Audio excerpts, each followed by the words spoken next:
Във времената, в които представителната демокрация преживява криза на доверието, силното гражданско общество би могло да даде съществен принос за спирането на тази негативна тенденция. Гражданите могат и имат право да участват в политиката и отдолу да влияят върху промените.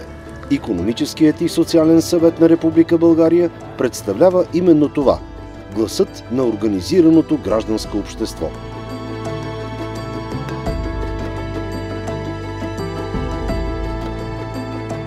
Ценното на нашия икономически и социален съвет, който през наистина тези 2 десетилетия активно работи по много теми на обществото ни, е това, че вътре са представени първо национално представителните организации на работодатели и синдикати, много големи мрежи от неправителствени организации, които работят по различни теми, но изключително много експерти и колоритни личности.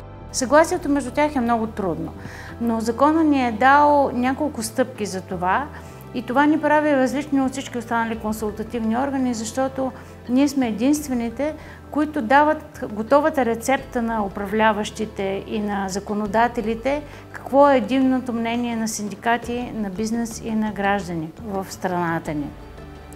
А това ми се струва, че в съвременното общество е много важно. И мисля, че ако малко или много се вслушат в съгласието, което ние постигаме в момента и народните представители, и изпълнителната власт, малко по-бързо ще напреднем с някои отстъпки в икономиката ни и в социалния ни живот. Икономическият и социален съвет на Република България е създаден с закон през 2001 година и представлява консултативен орган, изразяващ волята на структурите на гражданското общество по икономическото и социалното развитие. В съвета няма представители на държавата, което го прави независим от изпълнителната и от законодателната власт. Всичко започна много бързо. Това беше 2003 година. Малко година и нещо преди подписване на договора за присъединяване и края на предприсъединителния процес. Започна с формирането на съвета. Аз бях поканен да го оглавя и ми се обадиха на 16 септември, на 17 септември да бъда в парламента. Казвам това, защото когато сутринта в 9 без 10 вървях пеша покрай Александър Невски, камбаните забиха. Хората излизаха, бяха жизнерадостни, носиха цветя и аз в един момент се усетих, че днеска е на вяра, надежда и любов. Така че парламента ме избра за първи път на деня вяра, надежда и любов. Нещо символично бих казал. Началото е трудно, спомня си професор Дулевски. Няма офис, няма сграда, в която да се провеждат заседанията. Ние нямахме нито зали, нито помещения, нищо. Съвета, между другото, стартира на улицата. Аз имах една чанта в едно кафене нагъла до агенцията по заетостта. Там се събирахме. Бях помолил на граждански договор 4-5 човека, с които стартирахме съвета.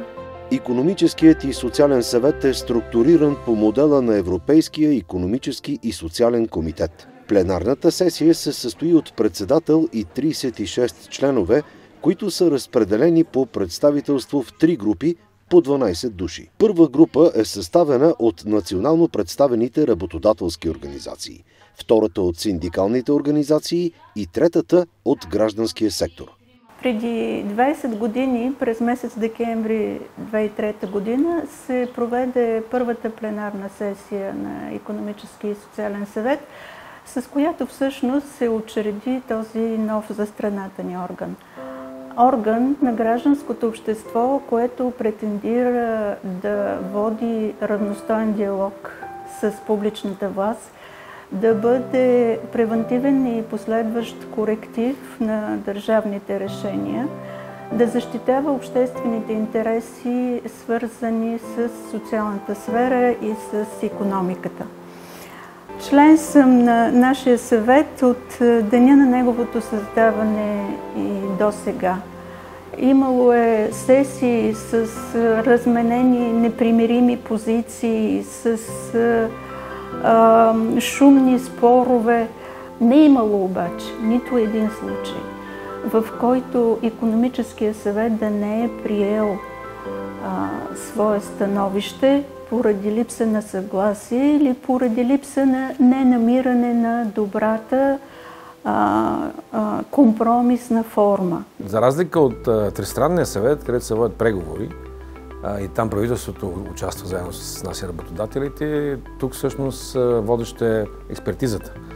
Тук стъпваме на аргументи, факти и изследвания и анализи, които правят една идея по-лесен консенсус, тъй като все пак като стъпиш на нещо обективно, емоциите и така, другите интереси отстъпват назад.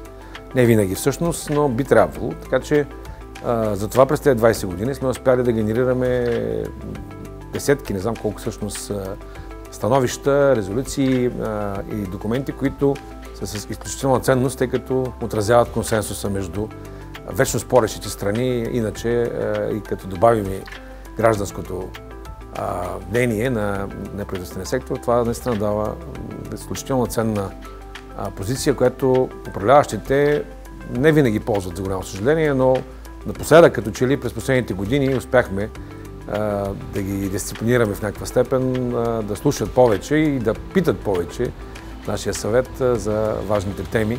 Икономиката, в социалната сфера, в секторните политики, доходите, не мога да ги изброя всички. Аз, когато започнах преди 20 години работата в съвета, бях доста по-млад и много така удивен, изумен от демократичността на хората, които членуваха още тогава в този съвет. Значи, за мен, за да може да се така постигат единни позиции от хора, които застъпват противоположни виждания и мнения, на първо място просто трябва да си демократ по убеждение, защото това води в крайна сметка до разбирането за необходимостта и общата полза от това да имате единно мнение, дори и да първоначално то да не е било едно и също.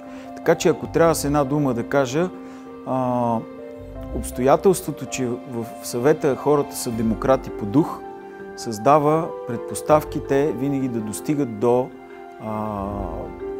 най-добрите решения или да постигат консенсус по дори наглед много трудни теми. С създаването на Икономическия и социален съвет като нова институция на гражданския диалог, у нас започна и нов етап в развитието на организираното гражданско общество. Това беше една необходимост, тъй като в едно общество трябва да има узаконени комуникации в наредба или в закон и така нататък, които да регламентират диалога между различни страни в обществото, защото в едно общество има страшно много структури с различни интереси и тези интереси е добре да бъдат съгласувани, за да не се стига до колизии и конфронтация. В някои държави, като Франция, структурата Социално-икономически съвет е закрепена в Конституцията. Тя е четвъртата по ранг институция във Франция. По закон, мнението и становището на Икономическия и социален съвет може да бъде поискано от президента, Народното събрание или Министерския съвет. Политиците не искат да чуват истини, защото те искат реалността да е такава, каквато те си я представят, а тя е съвсем различна. За да се стигне до едно становище на Социално-икономическия съвет, първо то се оглежда от всякъде. Второ, много трудно е да осъществите някакви нечисти връзки между отделните му структури. Значи синдикатите, примерно, никога няма да се съгласят на нещо, което предлагат работодатели или което те считат за нередно, както и обратното. И след много спорове се стига до консенсус, по принцип там са консенсусни решенията и общо взето се предлага това, което е възможно към момента. Защото това е между другото и в основата на политиката, тя е наука на възможното. На нас ни се налага непрестанно да обучаваме постоянно сменящите се политически елити с променлив резултат. Те не искат да чуят нещо, което не им харесва, което се различава от това, което те са си наумили и те търсят такава гражданска структура, която да представи това, което те са си наумили, като искане на гражданското общество.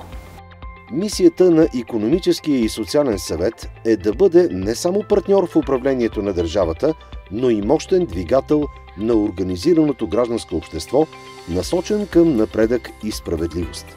От актовете, които приема Икономическия и социален съвет, естествено, силно ми се иска и се надявам тези актове да достигат до правилните институции, но не само да достигат, да намират отражение там, където трябва, да не остават просто документи, които отлежават някъде, независимо от всички усилия, които членовете на Икономическия и социален съвет хвърлят, за да изготвят тези актове.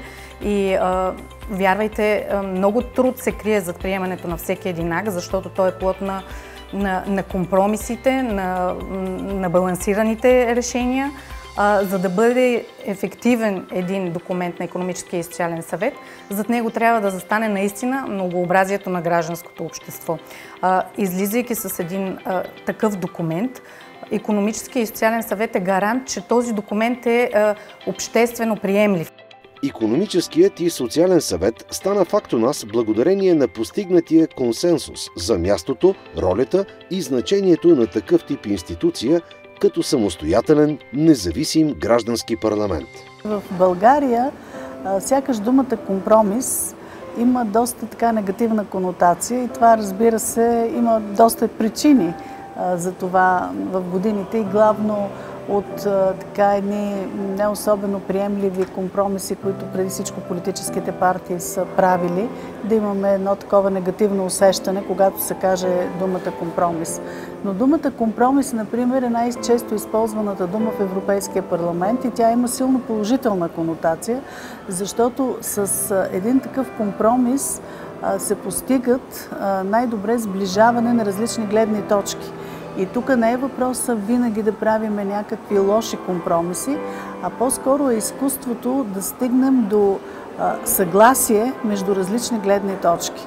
Тоест, необходимо е в определени позиции да се отстъпи, в други да приемем другата гледна точка, но в крайна сметка, може би, Икономически и социален съвет е органа, в който се получава именно положителната роля на компромиса.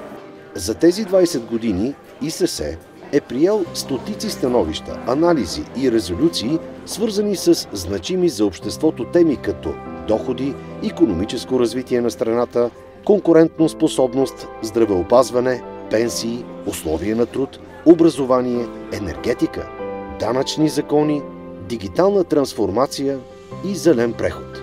Важно е да се подчертае и същественият принос на съвета към процеса по присъединяване на България към Европейския съюз, както и работата му по присъединяването ни към еврозоната.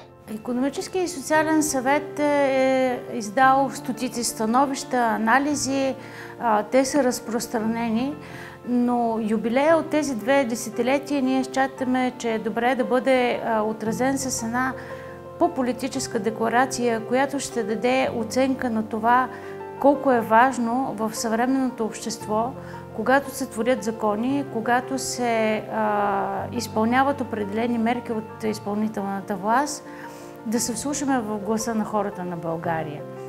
За тези 20 години се доказа, че за да функционира демокрацията у нас, диалогът и консенсусът между интересите на различните обществени групи могат да се реализират именно тук, в Икономическия и социален съвет на Република България.